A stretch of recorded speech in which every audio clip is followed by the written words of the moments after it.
नमस्कार, जय श्री राम। आप सबका जर्नी विद संदीप देव में स्वागत है। रामायण में सुंदरकांड की समाप्ति हो चुकी है और आज से हम युद्ध कांड को लेने जा रहे हैं और युद्ध कांड काफ़ी बड़ा है। सुंदरकांड में हम लोगों ने देखा कि किस तरह हनुमान जी समुद्र लांघ कर माता सीता का पता लगाकर, माता सीता से मिलकर, लंका को जलाकर पुनः रामचंद्र जी के पास पहुँच गए।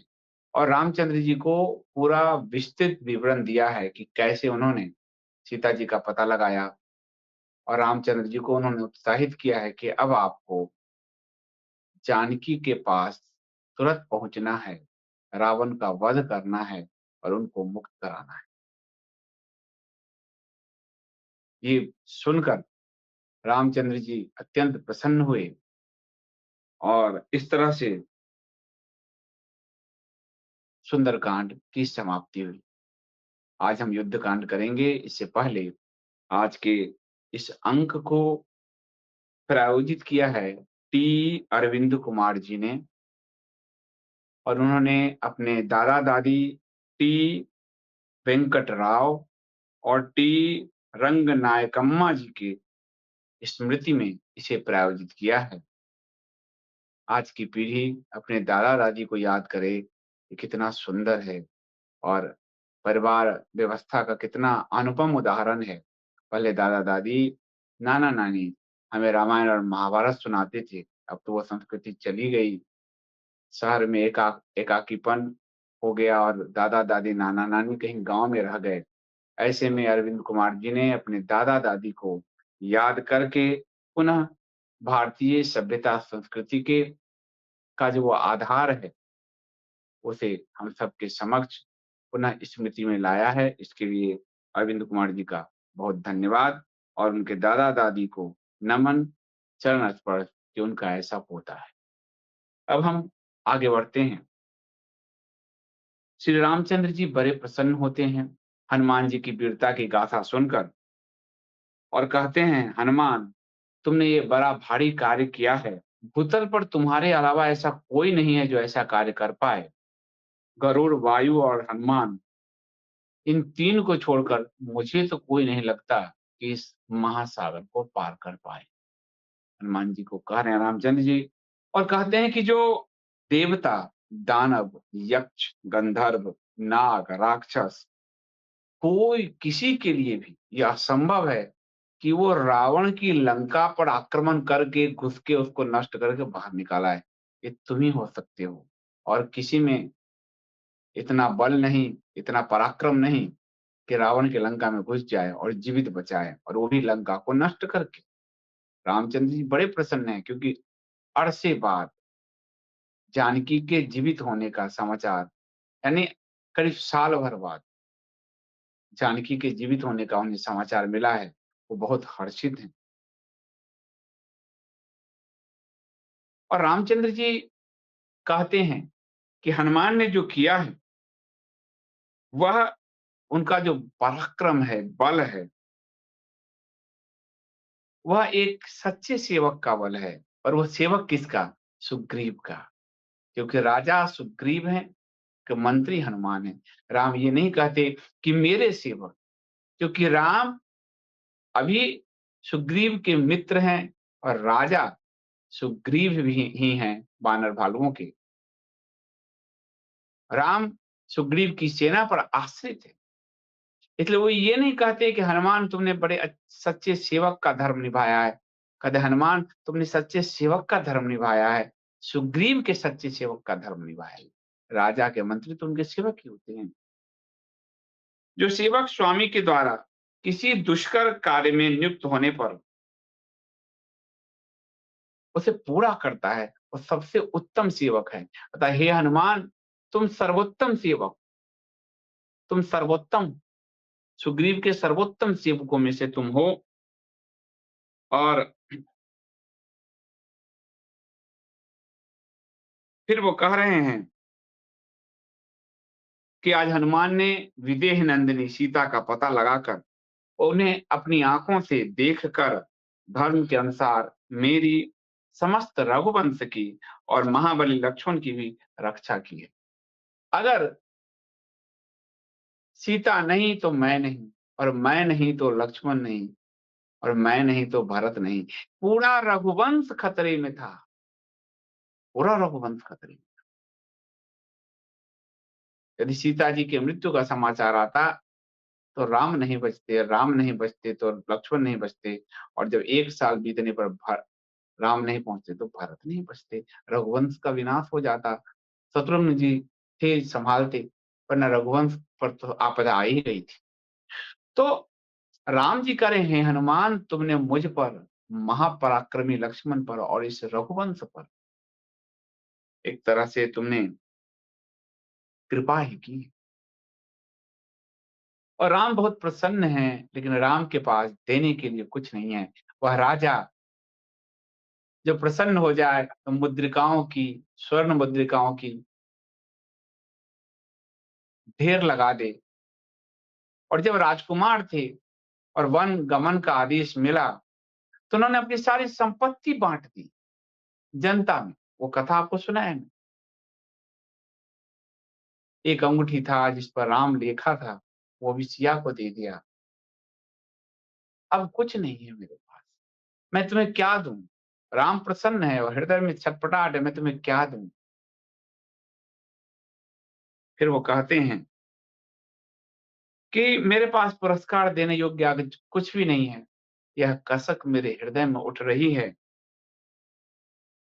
जिसने मुझे इतना प्रिय संवाद सुनाया, मैं उसका कुछ भी प्रिय न कर पा रहा हूँ।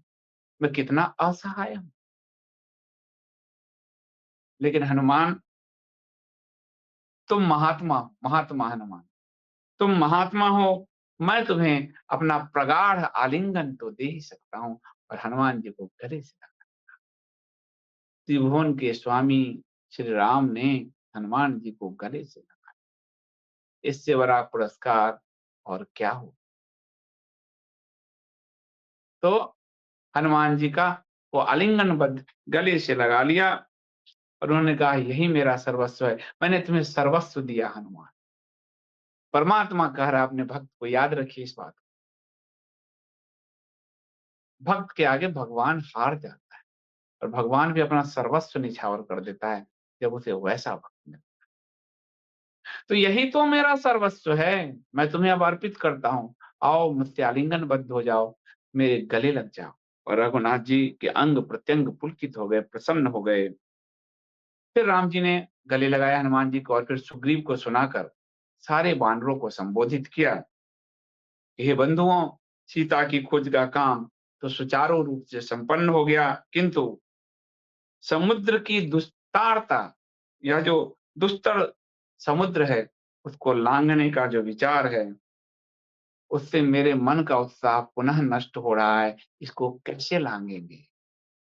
यह विशाल सागर, हनुमान तो चले गए, सब तो नहीं जा सकता, लांघे कैसे? राम जी कह रहे हैं,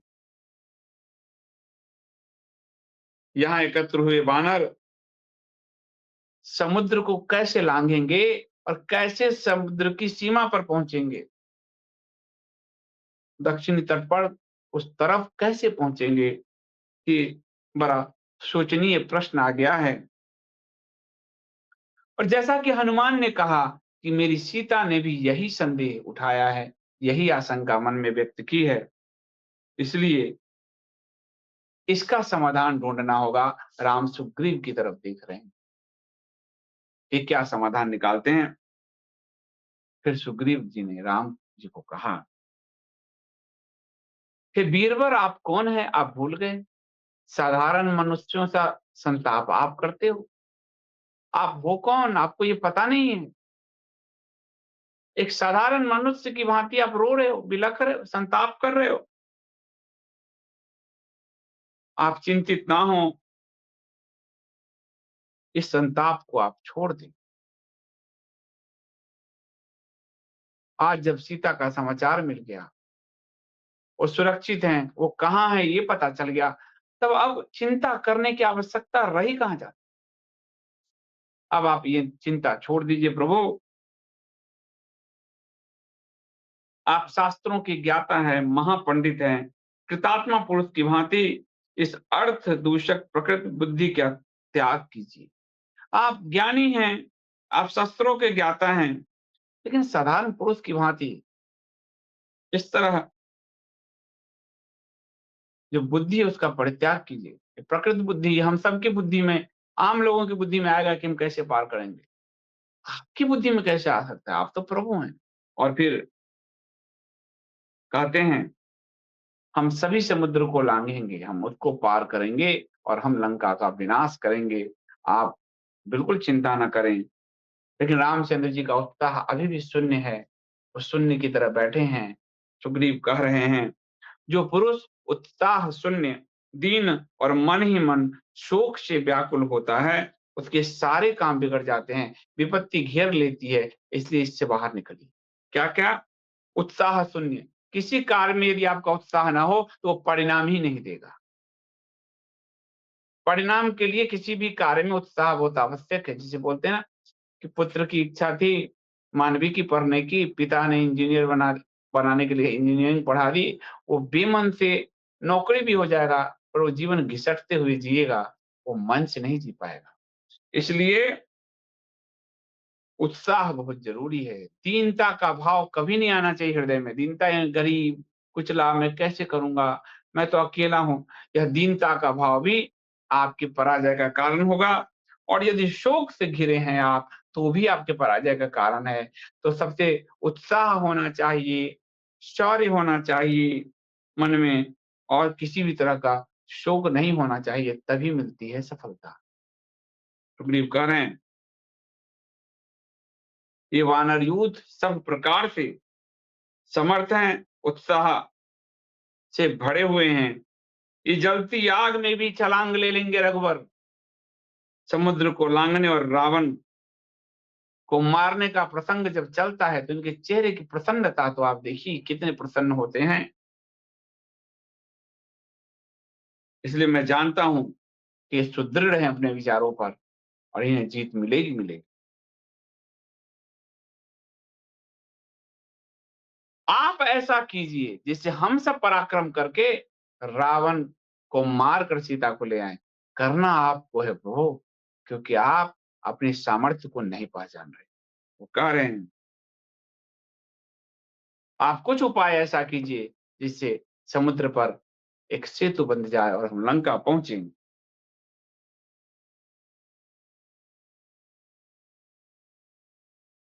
उस समुद्र पर पुल बांधे बिना संपूर्ण देवता और असुर भी लंका को पद दलित नहीं कर सकते। इसे ये आपको करना है। अतः जब लंका के निकट समुद्र पर पुल बंध जाएगा, तब सारी सेना उसके पार चली जाएगी। तो समझिए जीत हमारी हो गई, क्योंकि इच्छा के अनुसार रूप धारण करने वाले ये वानर युद्ध में तो हार ही नहीं सकते। सुग्रीव जी भगवान को कह रहे हैं।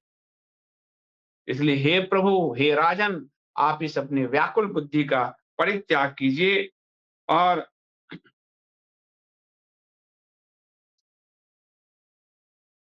शोक से बाहर निकलिए, क्योंकि शोक आपकी वीरता को नष्ट कर देगा। मनुष्य को शौर्य का आश्रय लेना चाहिए। आप शौर्य का ही अवलंबन लीजिए, क्योंकि वह कर्ता को शीघ्र ही अलंकृत करता है। वह कर्ता को विजय की ओर ले जाता है। विजय का अलंकरण जो है सुशोभित होता है कर्ता के सिर पर अभी, और वह सारी सिद्धि कराता है। इसलिए शौर्य बहुत आवश्यक है। जब सुग्रीव राम को कह रहे हैं शौर्य बहुत आवश्यक है, तो भारत में याद आता है, हम तो बुद्ध की धरती हैं, हम तो गांधी की धरती हैं।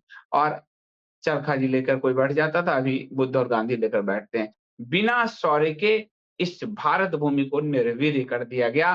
वो लड़ नहीं सकता, ये कहा दिया गया। उससे उसका पुरुषत्व छीनकर भारत माता रूपी एक झंडा और डंडा थमा दिया गया है।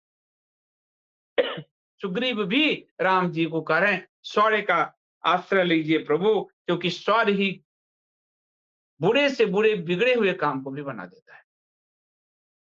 ये बहुत बड़ी बात कही सुग्रीव ने। ये मैनेजमेंट का भी सिद्धांत है। आपके अंदर किसी काम करने का उत्साह नहीं हो, शौर्य नहीं हो, तो आप कर नहीं सकते। इसलिए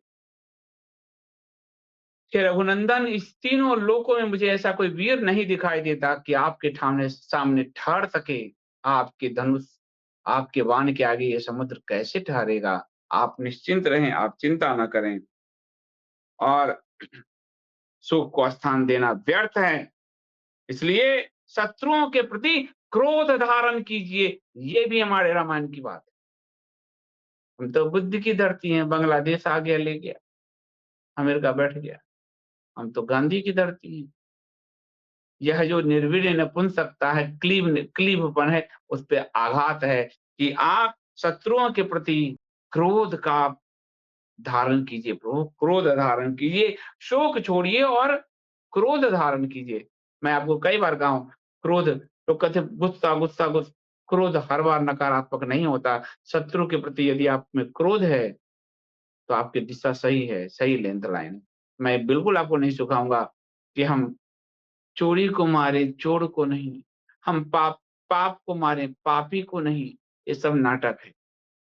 इसलिए वो कह रहे हैं क्रोध धारण कीजिए। जो क्षत्रिय मंद क्रोध होते हैं, जिन क्षत्रियों में क्रोध नहीं होता, उनसे कोई चेष्टा नहीं बनती। परंतु जो शत्रु के प्रति आवश्यक रोष से भरा है, सब उससे डरते हैं। शेर आया, बिलाई आया, जो इस देश में चल रहा है, ये देखिए कितनी बड़ी बात कि जिस क्षत्रिय के अंदर क्रोध नहीं है, उसकी कोई चेष्टा नहीं बन पाती और जो शत्रुओं के प्रति रोष से भरा है, उससे सब डरते हैं, उसका हर काम हो जाता है। इस नदियों के स्वामी घोर समुद्र को पार करने के लिए क्या किया जाए? आइए हम और आप बैठकर विचार करें। हमारे सैनिक समुद्र को लांघ गए तो निश्चित रखिए जीत तो हमारी ही होगी। ये वानर संग्राम में बहुत वीर हैं, इच्छानुसार रूप धारण कर सकते हैं और पत्थरों और पेड़ों की वर्षा करके रावण के सेना का दम निकाला। सुग्रीव ने रामचंद्र जी के अंदर वीरता भर दिया, पराक्रम भर दिया।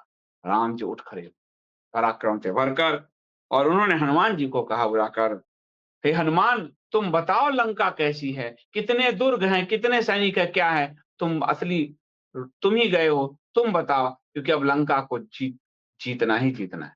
उसके बाद हनुमान जी ने कहा, जैसे जैसे मैंने लंका देखी, जिस दुर्ग पर जितने सैनिक है, वह सब सारा वृत्तांत मैं आपको देता हूँ प्रभु।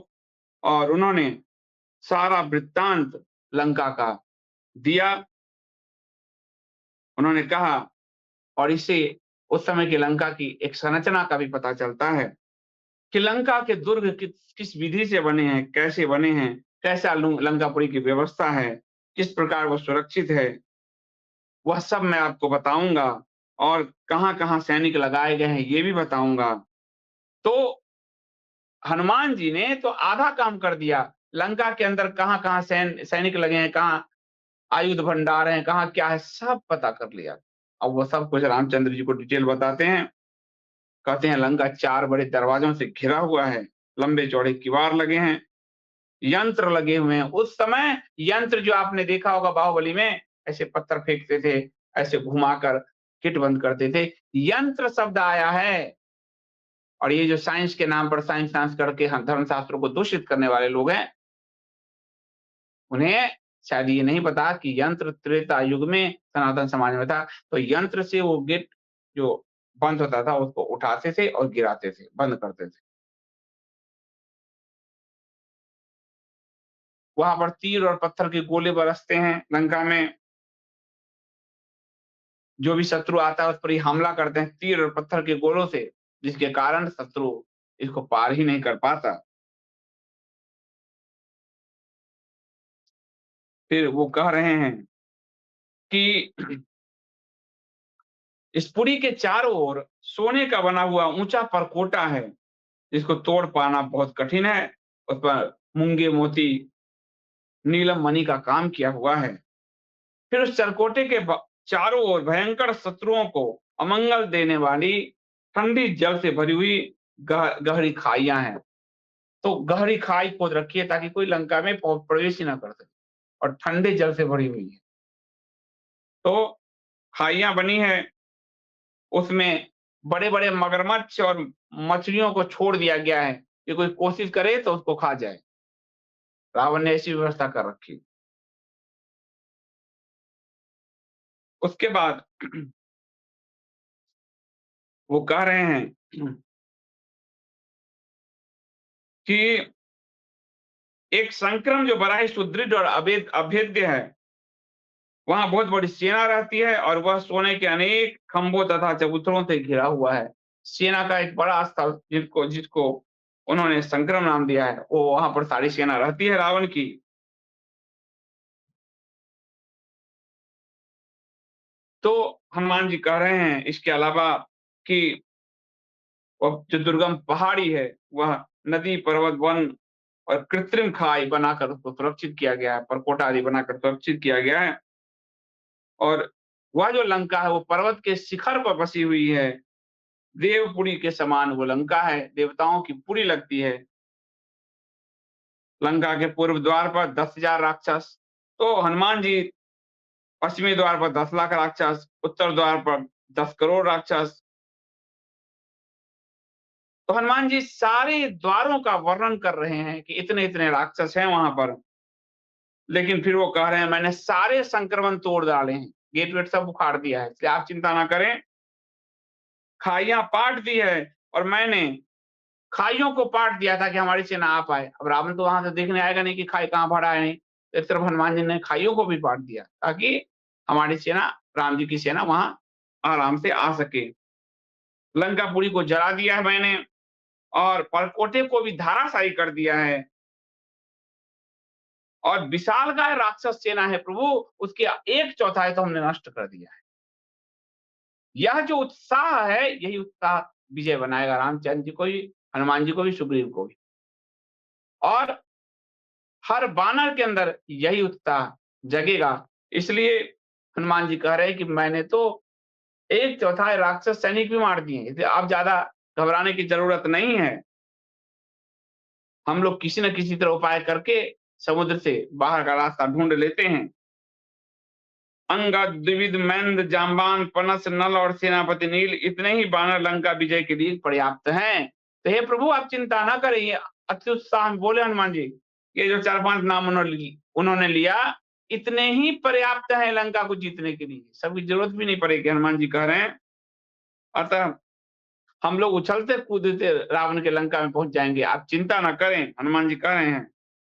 और पर्वत, वन, खाई, दरवाजे, परकोटे सहित सीता जी को उठा लाएंगे, यानी पूरा अशोक वाटिका ही उठा के ले आएंगे, ये कह रहे हैं। तो रामचंद्र जी ने कहा बहुत ही बढ़िया। अब उन्होंने कहा सुग्रीव को कि अपनी सेना को कूच करने का आदेश दीजिए, उचित मुहूर्त से प्रस्थान करिए ताकि हमें ग्रह नक्षत्रों की उचित दशा भी हमारे अनुकूल हो। तो ये आज युद्ध कांड है। युद्ध कांड में आगे फिर समुद्र को सुखाने के लिए रामचंद्र जी बाण निकाल लेंगे। उसमें भी एक नया फैक्ट आपको पता चलेगा वाल्मीकि रामायण में। तो आप सब मेरे साथ बने रहिए और रामायण को जरूर सुनिए, क्योंकि आज की पीढ़ी पढ़ नहीं पाएगी और जब पढ़ नहीं पाएगी तो मनुष्य जीवन व्यर्थ है। श्रोता को उतना ही फल प्राप्त होता है जितना वक्ता को, कई बार श्रोता को ज्यादा प्राप्त होता है। इसलिए आप लोग ये जो रामायण पर श्रृंखला है उसे जरूर देखिए, उसे अपने बच्चों को दिखाइए और सुनिए और सुनाइए। आज के इस अंक को टी अरविंद कुमार जी ने प्रायोजित किया है। इसके लिए मैं टी अरविंद कुमार जी का धन्यवाद करता हूँ और उनके दादा-दादी टी वेंकटराव और टी रंगनायकम्मा उनको चरण स्पर्श करते हुए मैं अपनी वाणी को विराम देता हूँ। आप सबके अंदर बैठे हुए उस परम तत्व श्री राम जी को प्रणाम करते हुए मैं आप सबसे अनुमति चाहता हूँ। मिलता हूँ अगले एपिसोड में, तब तक के लिए मुझे अनुमति दीजिए। जय श्री राम।